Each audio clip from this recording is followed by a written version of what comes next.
శ్రీగురుభ్యో నమః. శ్రీ మహాగణాధిపతయే నమః. శ్రీ సరస్వతి నమః. భక్తులారా, వ్యాస మహర్షి రచించిన మహాభారత ఇతిహాసం యథాతథంగా చెప్పుకున్నాం. ప్రతి శ్లోకం దాని అర్థం. ఇందులో భాగంగా నేటి వరకు మనం ఆదిసభ, అరణ్య, విరాట, ఉద్యోగ, భీష్మ, ద్రోణ, కర్ణ, శల్య, సౌప్తిక పర్వాలు పూర్తి చేశాం. శాంతి పర్వంలో కూడా మనం 93 అధ్యాయాలు పూర్తి చేశాం. ఈ రోజున 94వ అధ్యాయాన్ని ప్రారంభం చేద్దాం. ప్రారంభించే ముందు వ్యాస భగవాను ప్రార్థన చేసుకుందాం.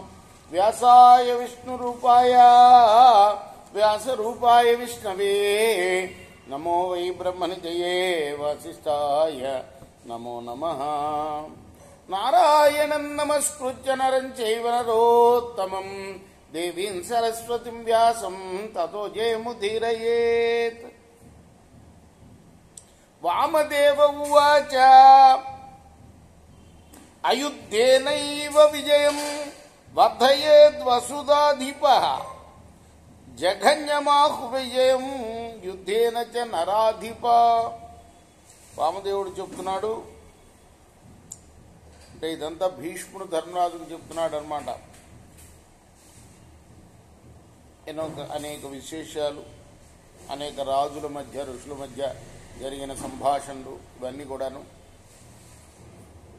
ధర్మరాజుని విరక్తి నుండి మరలించి మళ్ళీ రాజ్యపాలన చేయడం కోసం చెప్తున్నాడు.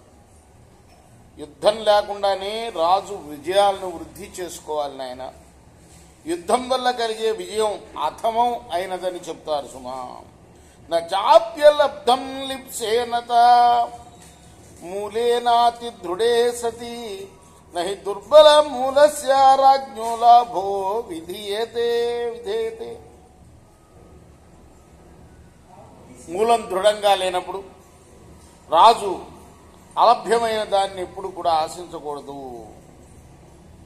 దుర్బలమైన మూలం గల రాజుకి లాభం ఎప్పుడు చేకూరదు. యస్య స్వీతో జనపదః సంపన్నః ప్రియరాజకః సంతుష్ట పుష్ట సచివ దృఢమూలః సపార్థివ. సమృద్ధమై ధనధాన్యాలతో నిండి ఉన్న దేశం, ఆ రాజు, వీళ్ల పట్ల ఇష్టంగా మెలిగే జనులు, తుష్టి పుష్టి గల మంత్రులు, ఇవి ఏ రాజుకైతే ఉంటాయో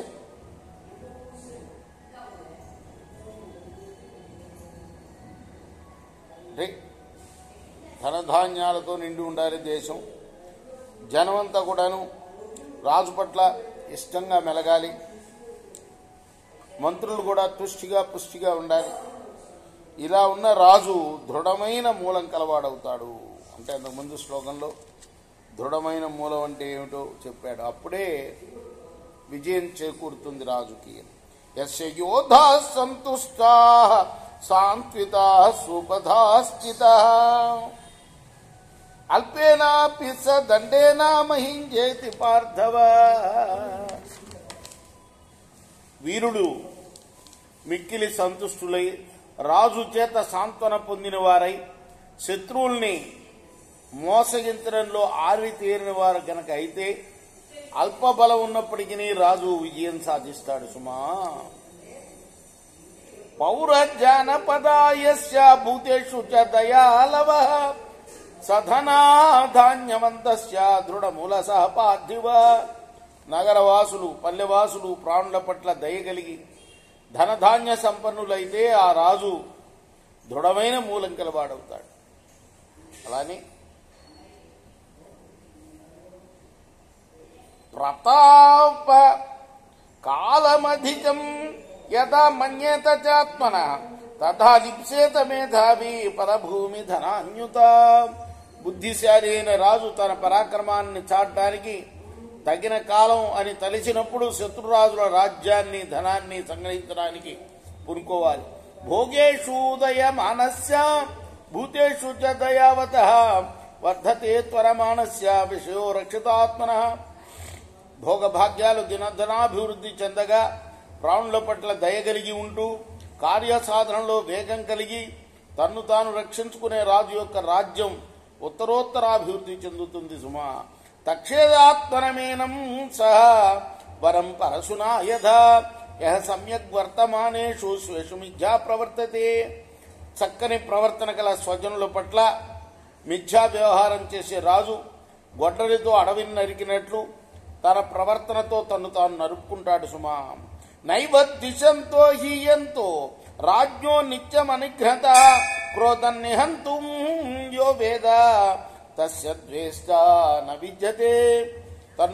తాను ద్వేషించే వారిని ఎప్పుడు కూడా దండించని రాజును ద్వేషించేవారు కూడా తక్కువగా ఉంటారు. కోపాన్ని అదుపులో పెట్టుకోగలిగిన వాడికి మాత్రం శత్రువులంటూ ఎవరు ఉండరు. యదార్య జన విధ్వస్తం కర్మ తన్మాచరేద్భుత యత్ కళ్యాణమభిధ్యాయే తత్రాత్మానం నియోజేత్. తెలివైన రాజు ఆర్యజనులు ద్వేషించే పని ఎప్పుడు కూడా చేయకూడదు.